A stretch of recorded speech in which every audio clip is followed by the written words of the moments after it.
안녕하세요. 말씀 베이커리 151번째 시간 2021년 4월 1일 주님의 말씀 묵상을 시작하겠습니다.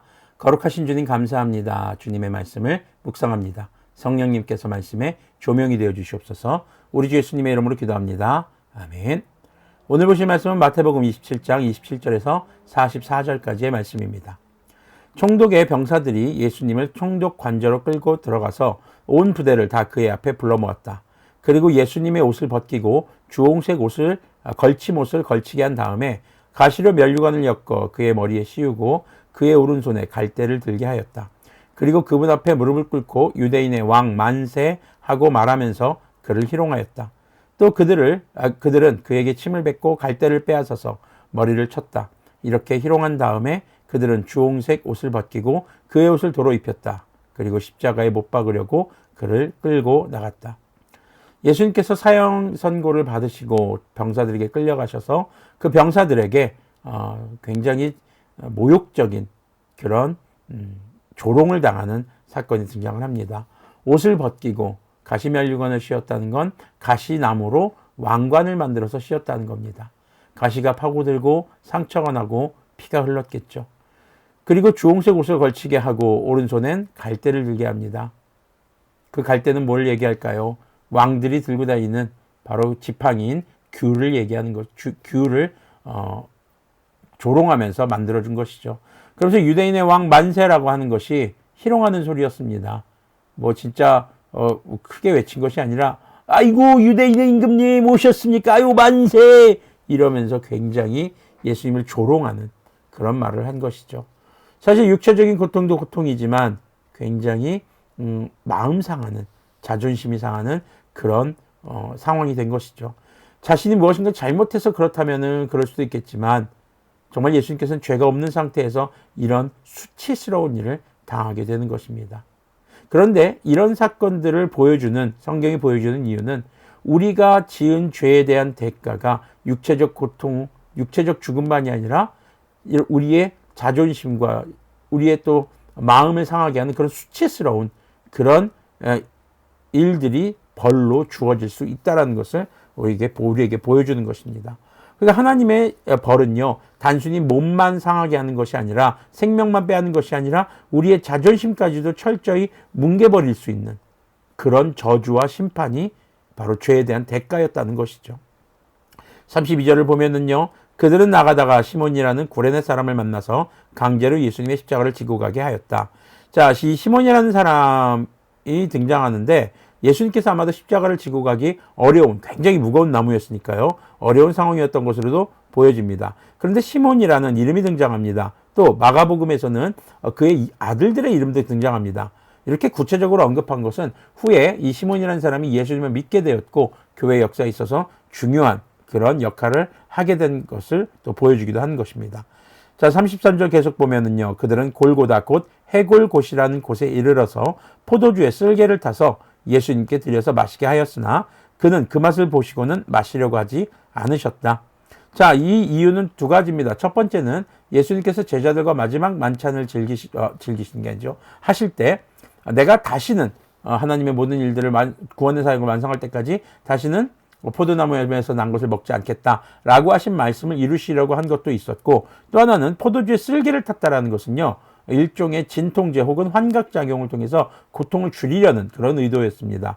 자, 그런데 이것을 먹으면 자칫하면은 이제 그 고통 속에서 정신이 혼미해지거나 그리고 의도치 않은 말들을 할 수도 있는 상황이 될 수도 있겠죠. 그래서 예수님께서는 주님께서 죄에 대한 대가로 내리시는 그 진노의 잔을 온몸으로 온전히 받기 위해서 바로 이 포도주에 쓸개를 탄 것을 먹기를 거부하신 것이죠.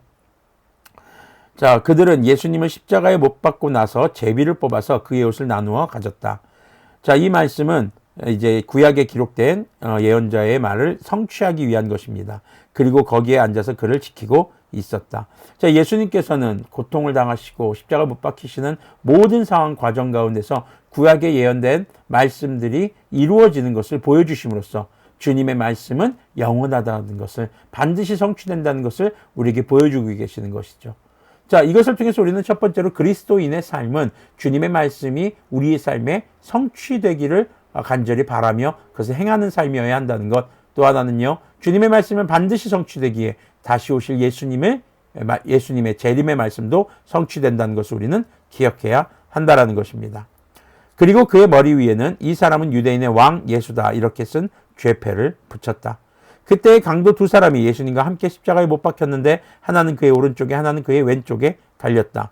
여기서 십자가에 달린 강도라 그냥 단순히 물건 훔친 사람들은 아닙니다. 십자가 처형을 받을 때는요, 굉장히 중범죄, 아주 무거운 범죄일 때만 가능한 겁니다. 지나가는 사람들이 머리를 흔들면서 예수님을 모욕하여 말하였다. 성전을 허물고 사흘 만에 짓겠다던 사람아, 내가 하나님의 아들이거든 너나 구원하여라. 십자가에서 내려와 보아라. 그와 같이 대제사장들도 율법 학자들과 장로들과 함께 조롱하면서 말하였다. 그가 남은 구원하였으나 자기는 구원하지 못하는가 보다. 그가 이스라엘 왕이시니 지금 십자가에서 내려오시라지. 그러면 우리가 그를 믿을 터인데 그가 하나님을 의지하였으니 하나님이 원하시면 이제 그를 구원하시라지. 그가 말하기를 나는 하나님의 아들이다 했으니 말이다. 함께 십자가에 달린 강도들도 마찬가지로 예수님을 욕하였다. 지금 이곳에 있는 모든 사람들 뿐만 아니라 이 모든 인류가 죄인입니다. 그런데 이곳에 단 한 분만이 죄가 없으신 분 예수님이시죠. 그 예수님을 욕하는 사람들 전부 다 자신들의 죄에 대한 대가를 예수님께서 온전히 치르고 계신 것을 모르는 그런 상황이죠. 자, 여기서 우리가 좀 주목해야 될 표현 중에 하나가 하나님의 아들이라는 표현입니다. 다른 사복음서에서는 하나님의 아들이라는 표현이 등장하지 않습니다. 근데 마태복음에만 등장하는 표현인데 이 표현이 예수님께서 40일 금식하시고 마태복음 초반에서 광야에서 사탄에게 시험당하실 때 사탄이 예수님을 부를 때 했던 표현입니다. 한마디로 지금 이 하나님의 아들이라는 표현이 한 문단에 두 번 등장하고 있는 이 상황은 사탄이 지금 예수님을 시험하고 있는 것과 동일한 혹은 그에 준하는 아니면 사탄의 시험이라고 우리는 볼 수 있다라는 것이죠. 예수님은 능력이 있습니다. 힘이 있습니다. 그러나 십자가에서 내려오시면은 우리의 구원 사역을 완성하지 못하십니다. 그건 예수님의 불가능해서가 아니라 하나님의 창조의 질서는 바로 인간들이 지은 죄에 대한 대가를 치르게 하시는 것입니다.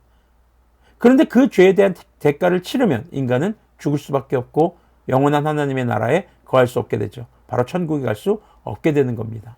그래서 예수님께서는 하나님의 창조의 질서와 통치의 질서를 통해서 우리를 구원하기 위해 죄가 없으신 상태로 오셔서 우리의 모든 죄를 대신 지고 그 처벌을 받으셨던 것이죠. 한마디로 우리가 받아야 했을 벌입니다. 당시에 예수님을 욕하는 사람들이 받아야 했을 벌입니다. 그 벌을 예수님께서 대신 지고 계신 것을 우리에게 보여주고 계신 것이고, 그리고 예수님께서 보여주시는 능력과 왕의 권리, 왕의 권력, 왕의 힘, 하나님의 아들로서의 힘은 바로 하나님의 말씀에 순종함으로써 하나님의 뜻을 이루고자 하는 것이었죠. 하나님의 뜻이 무엇이었습니까? 우리를 구원하는 것이었습니다. 우리가 주님의 백성, 주님의 자녀로 다시 의롭게 되는 것이었습니다. 그 의롭게 되는 주님의 통치 질서가 바로 예수님의 십자가 대속, 우리의 죄를 대신 속량해 주는 사건이었던 것을 우리가 묵상해야 할 것입니다. 예수님은요, 분명한 힘과 능력이 있으셨지만 십자가를 지셨습니다.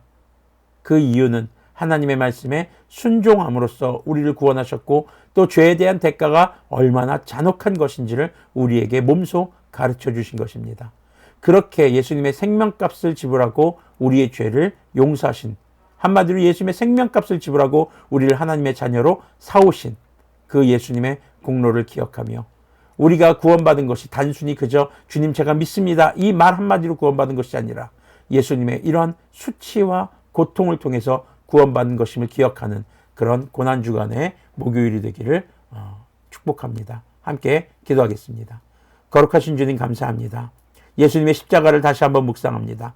주님, 정말 십자가에 달리시기까지 얼마나 모진 고통을 당하셨고 수치스러운 말들을 들으셨는가를 다시 돌아보며, 주님, 우리의 죄에 대한 대가가 어떤 것인지를 다시 한번 묵상하게 해주시고, 그 모진 대가들을 치르시고 나를 구원하신 그 예수님의 사랑을 기억하며 우리의 삶이 주님의 말씀을 정말 성취하고 주님의 말씀을 우리 삶에 적용하는 묵상을 통해 주님의 말씀이 증거되는, 그렇게 땅끝까지 증인이 되는 삶이 되도록 긍휼을 베풀어 주시옵소서. 우리 주 예수님의 이름으로 기도합니다. 아멘. 네, 오늘도 예수님의 그 보혈의 공로 십자가 사건의 은혜를 힘입어서 주님의 거룩한 자녀들답게 살아가는 우리가 되기를 소망합니다.